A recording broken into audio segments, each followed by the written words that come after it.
Welcome to episode 4? I think so. 3 or 4 of Ransom Notes. 1 month in. 1 No, month in. 3. It's 3? Yeah.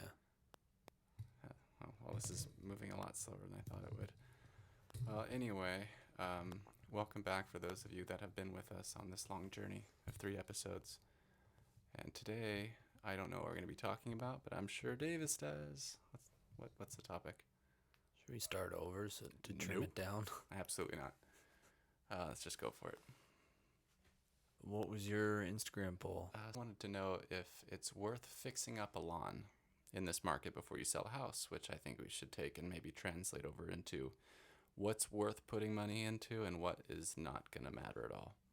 So specifically, they were asking about a lawn? A lawn, yeah. No. Well, how big's the lawn?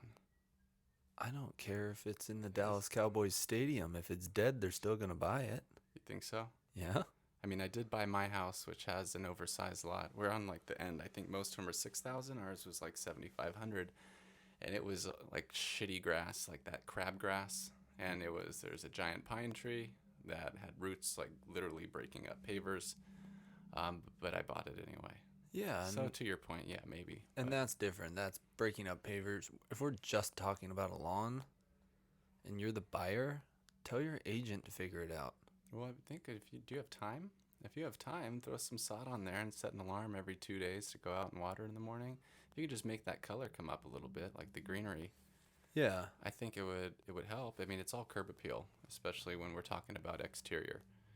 So whether you have a shitty lawn or you don't, like people understand right now in this market that even if something's not perfect on a house, they're going to have to deal with it. They're going to make concessions somewhere. A lawn, that's easy. That's something you can fix. It's not something like a location or a bad neighbor or power lines. It's something that, you can work with over time. And so for that reason, no, if someone really likes your home and everything else is dialed in, they'll overlook some stuff. But to the same, it's like, me personally, I feel like the market's slowing just a little bit, kind of like you and I spoke about.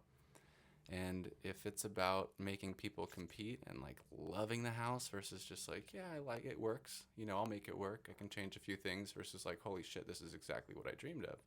And everything's like to the T. I feel like those people are going to fight and still help push that value up when you are getting offers in. Totally. I think the most items you can cross off the I will have to do when I move in list, the better your house is going to sell. Yeah. So like if you need to update paint colors and your lawn or whatever needs to be done, whatever you can do on that list, you're opening yourself up to a bigger buyer pool. Yeah. Because people don't like work. Some people do, but the contractors aren't going to pay you top dollar for your house. So, I mean, what are your thoughts on this? So I've been telling people, if you have like 20 things you have to do, and it's either I can do 3 of them or I can leave it, or, I mean, what do you, because I feel like people these days, and I'm just way overgeneralizing right now, but they don't want to buy like a halfway done project. No. It's either they want to be able to do it all themselves and save on the purchase price, or they want it dialed. Would you agree with that? True, but if there's one thing that would be really impactful, and that's one of their 3 out of 20 that they'll do, then I would say do it. Like I've had one where the house is super original, but it's very clean. It's livable, but it's really dated, and the flooring was destroyed. Yeah. So What kind of floor was it? it was carpet, but it was all stains. We're Okay. like, just Nothing you can do about it. get rid of the carpet. Put new carpet in. Carpet's pretty cheap. Yeah, it's not bad. So they did that. Yes, they're still selling a house that's likely going to get remodeled, but that carpet doesn't give the person walking in that like, oh my God, this house is disgusting because there's stains all the over. Smell too. Like So- for me, if the house has a weird smell, I'm like, it's an immediate thing in the back of my mind when I'm touring the home. That's why back in the day, realtors used to bake cookies in open houses. Yeah, Like it's a warm, welcoming smell. true. Yeah, it's better than cats and dog pee. Cats feel are the like worst. Those Like, are some of the big ones. I mean, it's so often that we run into a house or just like, did people like nose blind? I forget what commercial it was. yeah. If it was like Tide or it was a laundry or whatever, but dude, I'm nose blind to my house. But every now and then, like if I'm gone or I'm camping and I come back, I'll be like, is this what my fucking house smells like? Holy shit. Yeah. Like, nah, I don't want to talk to, I don't live in like a pigsty or anything.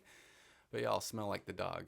And I'll just be like, okay, it's dog bath time. It's vacuum. It's clean time. Yeah, and you don't notice, especially when you're away and come back, 'cause windows are all closed, everything's closed up. But when you're there, you get more ventilation. Yeah. Okay. Well, I think to answer this question, it's if the, well, I would say it depends on what the rest of your house looks like. Yeah, if it stands out like that much, then yeah, absolutely do it. Whatever that one thing is, if it stands out and it's fairly inexpensive to do it, do it. Yeah. I'm more, I kind of go along the lines of like, what's the consistent in your home?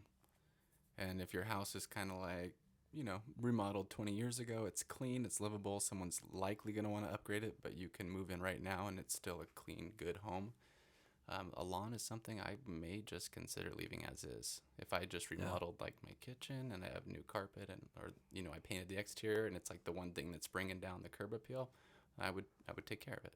All right, and I'll throw a curveball here. What about photoshopping the lawn on for the photos? I've seen that. I just saw that on I think like the Broke Agent, but the dumb shit thing was they added both photos, where it showed the shitty lawn. It's like, but this is what it could look like, and I actually thought I think they were making fun of them, but I was like, oh, it's good they included the real one, but then showed you if you guys put an AstroTurf, this is what your home could look like, and I don't have a huge issue with that. I don't have a problem with that. I saw As long one. as you're honest and people don't think it's a green lawn and then show up, they're like, what the fuck? I saw one in Big Bear that, like Big Bear, it was just wild. The landscape of the area, it was just dirt and whatever native plants grow there, and they photoshopped on a nice green lawn with a circular driveway. The house didn't have either of those things. So that they could. Like, how far do you want to take this Photoshop thing? Yeah, that's my thing. You need to represent the house correctly. Yeah, that's true.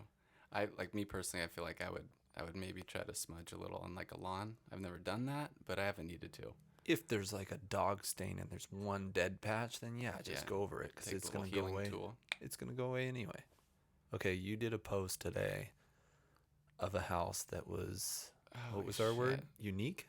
Yeah, it was red and purple, like a faded, like almost had a hint of like a brown in the purple. Is that house off Springdale and like Edwards? No, it's in my track. It's in the Moffat track. Oh, there's another one down, dude, by the wetlands. I'll throw up the picture, but this is like a big fucking no-no. Like it was purple and red, like red trim, like the fascia along the roof line was red. And all like the wood slats are purple, and then it had like some white accent pieces, and it just screamed like cheesy Valentine's invitation. This is my thing. Like, when you want to get your house ready for sale, make it as generic as possible. Yeah. That one's not. No.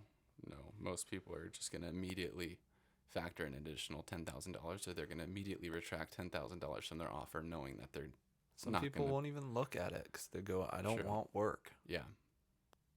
And the inside might be great, but imagine that was your cover photo. Yeah, but I mean, if that dude or that lady really likes purple and red and white, then maybe that's just the cost of them living in a home that they're in love with until it's time to sell. Oh, no, for sure. At that point, as long as they understand, they're wasting $10,000. And if you don't want your neighbor to live in a purple house, then you're going to have to buy in an HOA, because they can paint it whatever color they want. Yeah.